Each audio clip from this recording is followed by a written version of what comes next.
Just going to look at a bearings question, okay, that is in a non-right angle triangle. So a boat travels on a bearing of 148 degrees for 112 nautical miles from A. So you have to put an A there, face north, turn 148 and go to C. Okay, and that's 112 and that there is 148. Okay, the boat then turns and travels on a bearing of 220. So from C, you then turn and you go on a bearing of 220. So you face north, you go past east, that's 90 to there, and then you go a bit further and you go around to, so that's 90 east. You go around to here, this is 180, that's south. So when you come out to here, that would be approximately where 220 is, and you go for 100 nautical miles. Now notice I didn't quite draw it as long as the other line because that's 112, this is 100. So it's not really to scale, but just make sure that when you're doing it, you kind of put it into proportion. Okay, so the first part of the question, this is C here. So the question says, find angle ACB. Okay, so AC, there's C, and then you go B, so B was there. So that's the angle we're trying to find. Okay, so when we're doing this, first of all, we've got a couple of things. We need to find this little angle in here and that one there. So to find the one that's marked with a star there, we know that it is 270 round to there. So if I did 270 minus 220, I end up with 50. So I know that this little angle in here is 50. So that works out okay. How am I going to find the other one in here? All right. So round to there is 148. So that means that when you're trying to find this little angle in here, if you did 180 minus 148, you get 32. And now if you did like a alternate angle, if that's 32, that one there would be 32. And then so to get the little blue angle here, like that one there, if you did 90, because that's 90 around here, so if you did 90 minus the 32, that will be 58. So that means that this angle in here would be 58.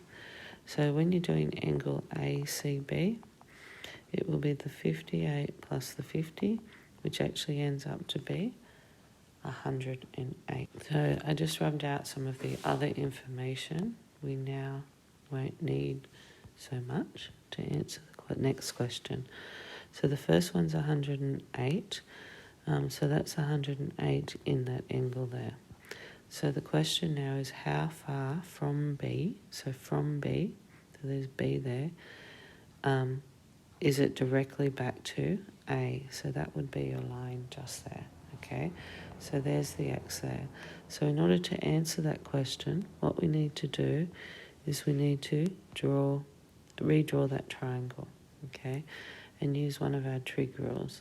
So if we get the triangle and we redraw it, that there's 108, this was 112, that was 100, and that was x. So it's looking like the cos rule.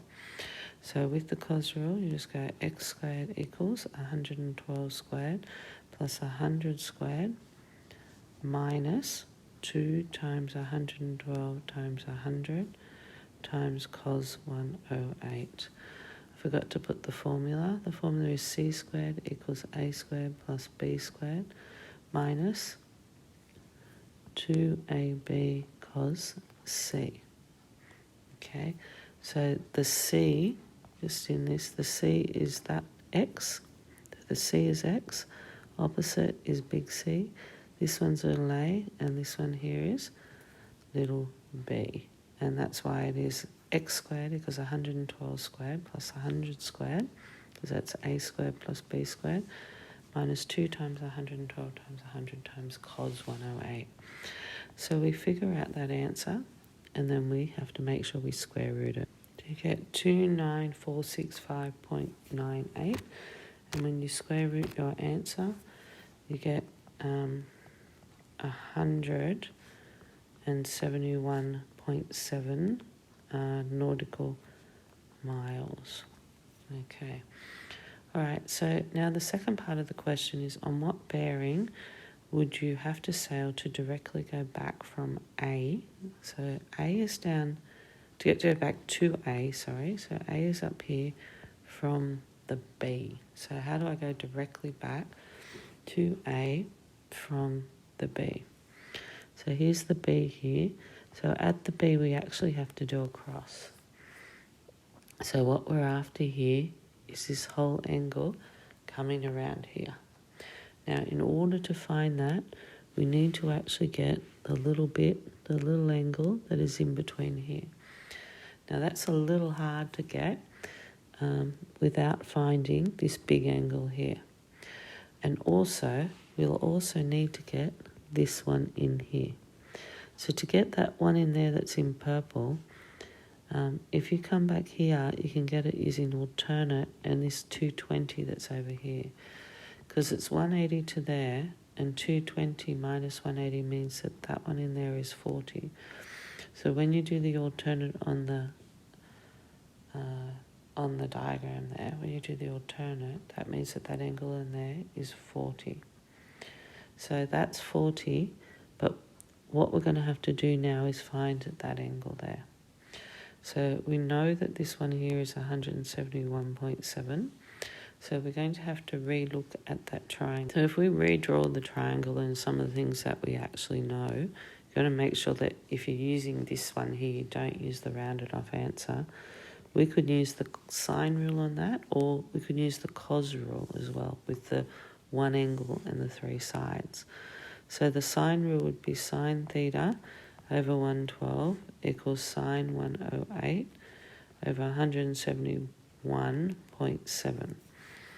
So basically, sine theta equals sine 108 on 171.7 times 112. So if you go sine 108 divided by whatever your other answer was, times 112, which is 171 point thing, you get 0.62, etc. Like there's lots of other numbers. But then you go shift sine, and you'll end up with theta equals 38 degrees. So that doesn't actually make sense in the concept of the triangle if you think about it. This one here was 40, wasn't it? And we're saying that, this one to here was 40, and we're saying this big one is 38. So what that actually means is when you are doing this triangle, if you look at it, it would actually mean that because this alternate angle is 40, when we're drawing it, what that would actually mean is that when you were heading further back, so you've got like this one here, and there's that one's going from C to B. So when you're doing this here, then you're going back up to A. Just going to be really careful to draw this. Because this is 40 here, and the one that I just found ended up being 38, it means that that one there must come on that side of the line. So you actually need to adjust that, because if you now did 48 minus the 38, okay, you end up with 2 degrees. But because this one here from the alternate angle is bigger than the one that's inside the triangle, then it must be, to sail back, you'd have to go on a bearing from B to A of north 2 degrees east, or 2 degrees, like true north. So it's a lesson in these. Sometimes when you're trying to find the bearing back, you actually have to adjust what you've got and try and put it in the context of the diagram.